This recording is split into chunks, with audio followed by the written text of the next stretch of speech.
Hello and welcome in this History Police video where I'm gonna review clips of Elizabeth I, the movie with Kate Blanchett 1998. It's one of my favorite movies of Elizabeth, but obviously it is not perfect. Nothing is. But let's review it and let's see what we think.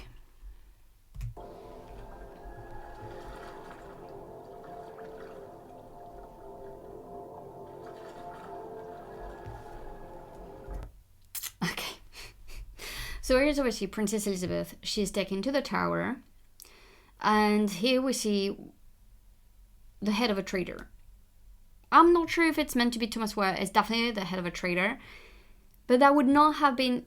The head would not have been put in here. I don't think that it would have. It would have been very, viewable.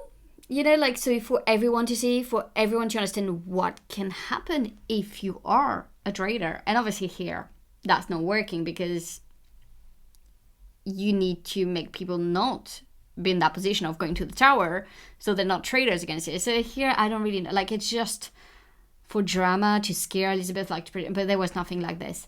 However, what's important to note is that it is the same kind of journey that her mother took to go to the tower, and that was done on purpose. Mary did that on purpose because she wanted to remind Elizabeth of what can happen for treason. So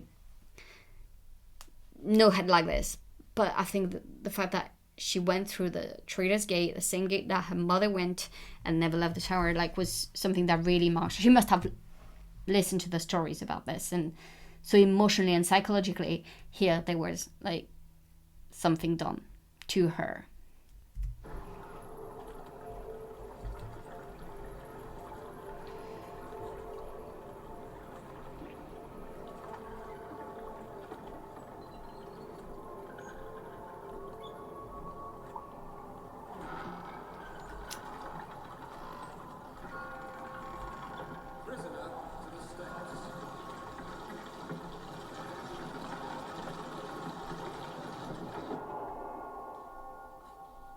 I cannot confess to something I did not do.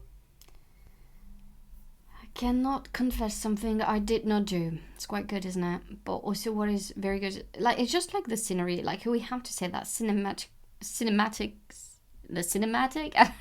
is excellent. And I love that. So she's a Santa. I don't know if you realize she's in the light.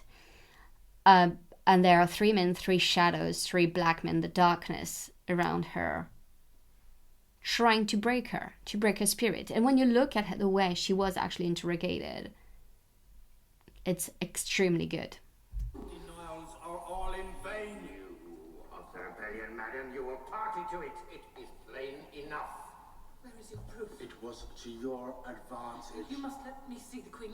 You despise the Queen and the Catholic faith.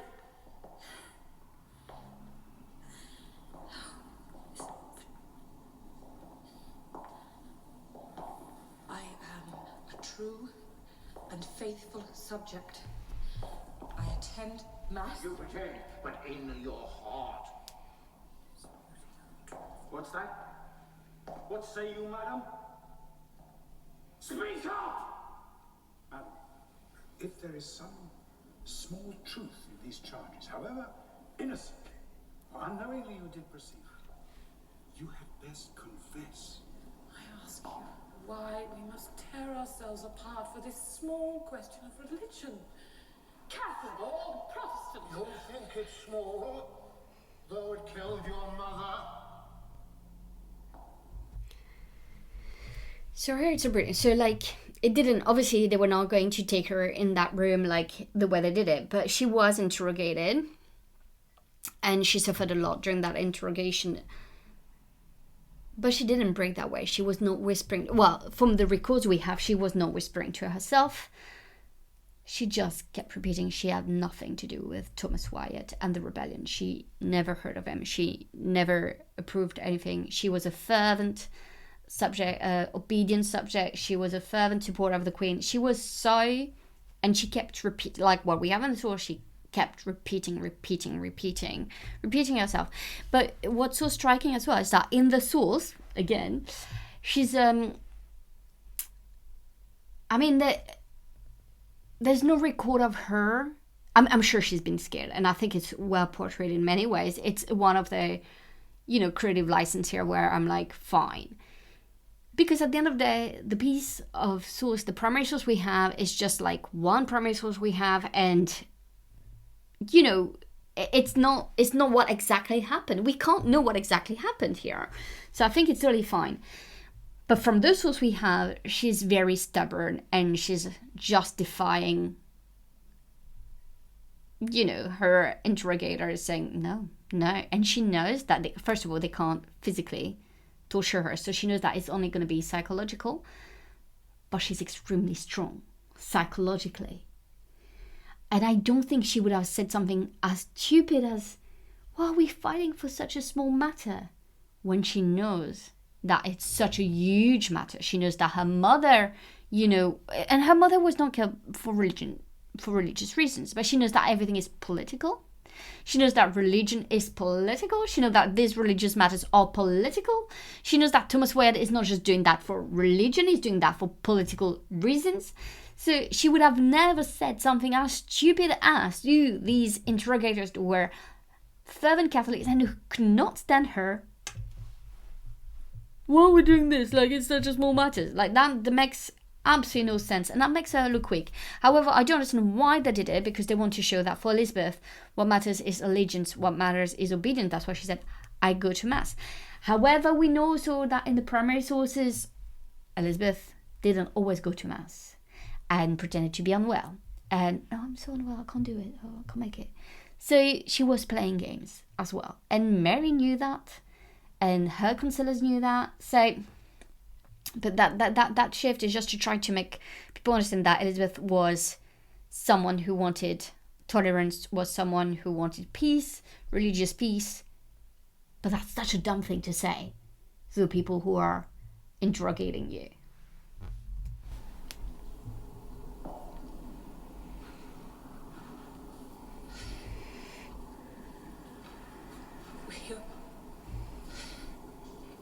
We all believe in God, my lords. No, madam. There is only one true belief. The other, heresy. Okay, so here, we all believe in God. She knows that it's not something that these men are going to listen to her. Like, I just think that it makes her look a bit weak and dumb. So as if Elizabeth was someone totally different before becoming queen. And that is not a very good portrayal of Princess Elizabeth. She was, humble and pious, but she was also extremely stubborn. So the primary source we have, she just keeps repeating herself. I've done nothing. I know nothing. I'm not a traitor. I've done nothing. I've done nothing. I've done nothing. And so they literally have nothing against her. And she definitely doesn't talk about the fact that, oh my God, we all believe in God, please let me go. Like, she knows that saying that is not going to go down well for her. She knows that these people are not going to say, oh yes, you're right, we all believe in God. So, she knows what's happened before. And it was not, we tend to believe that Protestantism would happen in the 16th century. It's the first time. No, it happened before with the lords and, other people who criticized and contested the Pope's authority, who believed that Catholic Church had too much power, that it was corrupted. It didn't just happen with Martin Luther and then Jean Calvin. It happened way before.